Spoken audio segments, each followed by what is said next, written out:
লাউ রান্না করব, লাউ দিয়ে মাছ দিয়ে রান্না করব। মাছটা দিয়ে দিব, এখন কষাবো, তারপরে লাউ দিব। মাছটা তুলে নিয়ে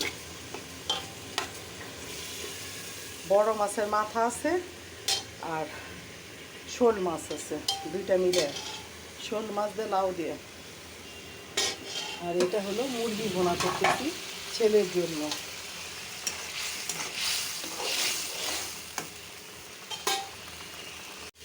মাছটা কষানো হয়ে গেছে, মাছটা তুলে নিলাম, এখন লাউ দিয়ে দিব।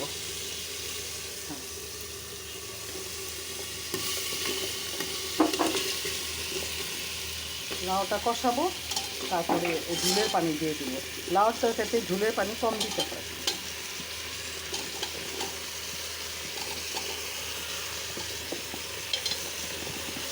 এখন প্রেশার কুকারে সিটি দেবো। লাউটা এমনি গলতে একটু টাইম লাগবে, প্রেশার কুকারে সিটি দিলে দ্রুত গলে যাবে। লাউ না গললে ভালো লাগে। লাউ তরকারিটা হয়ে আসছে, এখন একটু একটু করে সব কিছু দিতে থাকবো। প্রথমত মাছগুলি দিয়ে দিব, মাছগুলি দিয়ে দিলাম। তারপরে এখন দিব হলো চিনি। আমি বলছি না আমি লাউর তরকারিতে চিনি দিই, আপনারাও দিয়ে দেখবেন। লাউর চিনি দিলে লাউর টেস্টটা আলাদা রকম আসে।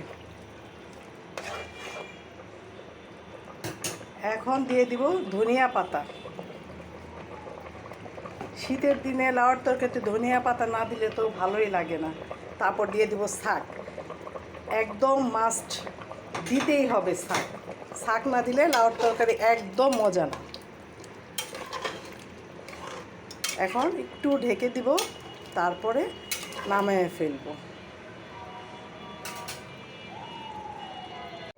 লাউর তরকারিটা হয়ে গেছে, এখন নামিয়ে ফেলবো।